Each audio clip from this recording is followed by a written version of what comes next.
The Voice of Knowledge, a practical guide to inner peace.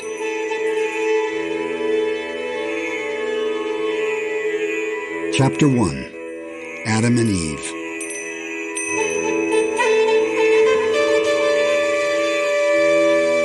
A beautiful and ancient legend that almost everyone has heard before is the story of Adam and Eve. It is one of my favorite stories because it explains with symbolism what I will try to explain with words.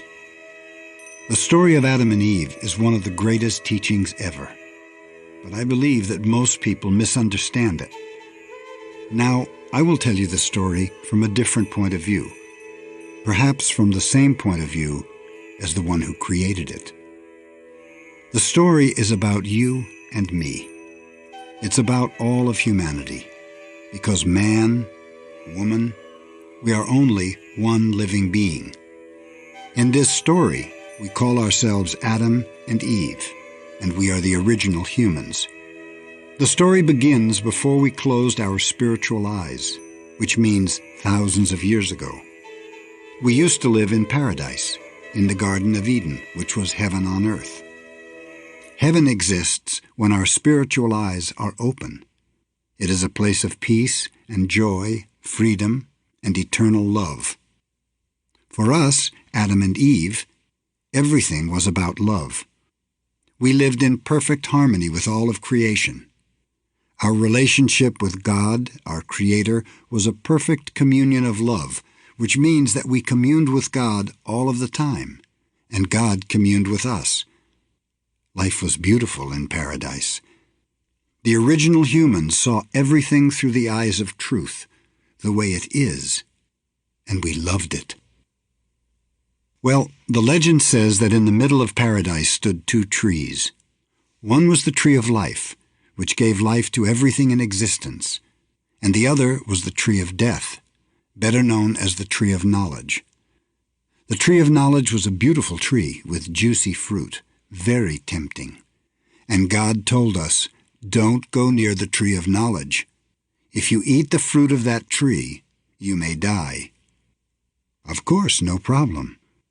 But by nature, we love to explore, and surely we went to pay a visit to the tree. If you remember the story, the tree of knowledge was the home of a fallen angel, a big snake full of poison. As you know, an angel is a messenger who delivers God's message, a message of truth and love. But that fallen angel's message was fear instead of love.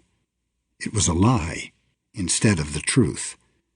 In fact, the story describes the fallen angel as the prince of lies, which means that every word coming out of his mouth was a lie. According to the story, the prince of lies was living in the tree of knowledge, and the fruit of that tree, which was knowledge, was contaminated with lies. We went to that tree, and there was the prince of lies, a very smart guy, with a story of his own. That fallen angel talked and talked, and we listened and listened. We were innocent. We didn't know. We believed the lies in the fallen angel's story, and that was our big mistake.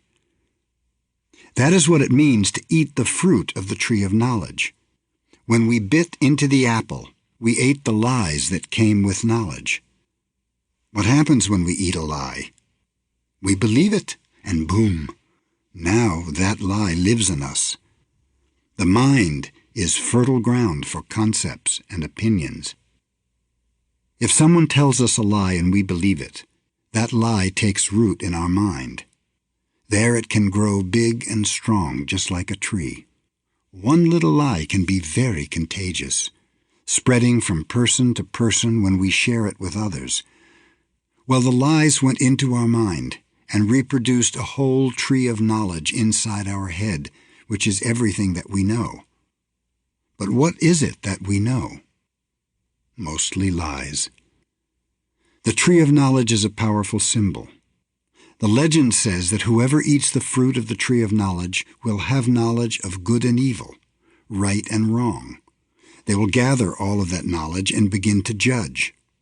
Well, that is what happened in our head. After we ate the fruit, we judged ourselves as no longer good enough. And of course, we judged others too. With judgment came guilt and shame, and the need to punish and be punished. We no longer respected and loved all of creation. We no longer believed that God was loving and just. We believed that God would punish and hurt us. It was a lie, but we believed it, and we separated from God. From this point, it's easy to understand what is meant by original sin. The original sin is not sex. No, that is another lie. The original sin is to believe the lies that come from the snake in the tree. The meaning of the word sin is to go against. To sin is not about blame or moral condemnation. To sin is to believe in lies and to use those lies against ourselves. From that first sin, all of our other sins are born. How many lies do you hear in your head? Who is judging? Who is talking? Who's the one with all the opinions? If you don't love, it's because that voice doesn't let you love. If you don't enjoy your life, it's because that voice doesn't let you enjoy it. And not only that, the liar in our head has the need to express its lies, to tell its story. We share the fruit of our tree with others, and because others have the same kind of liar, together our lies become more powerful. Humans will even destroy one another in the name of these lies. Who is living our life? Who's making our choices? I think the answer's obvious. The storyteller is there. It's that voice in our head. That voice is talking, and we are listening and believing every word. That voice never stops judging. It judges whatever we do or don't do, whatever we feel or don't feel, whatever everybody else does. It is constantly gossiping in our head. And what comes out of that voice? Mostly lies. That is why we don't see the reality of heaven that exists all around us. Heaven belongs to us because we are the children of heaven. The voice in our head doesn't belong to us. When we are born, we don't have that voice. The voice comes after we learn.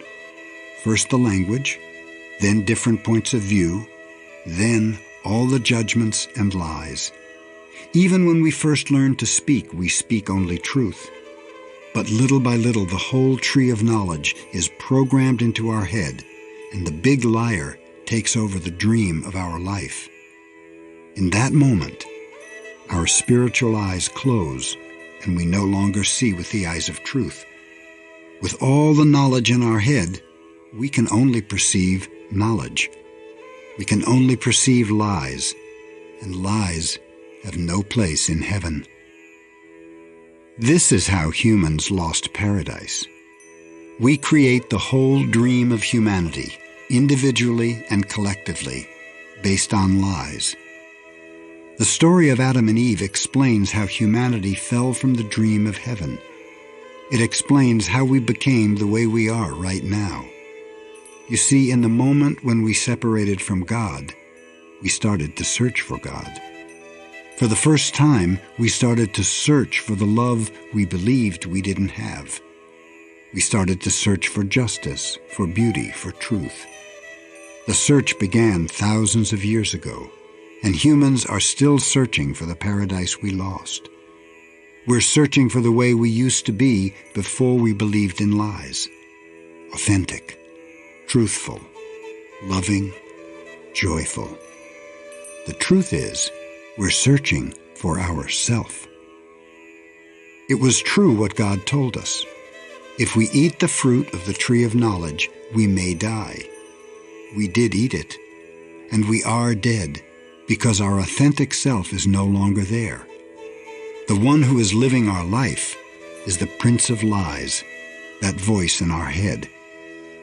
You can call it thinking. I call it the voice of knowledge.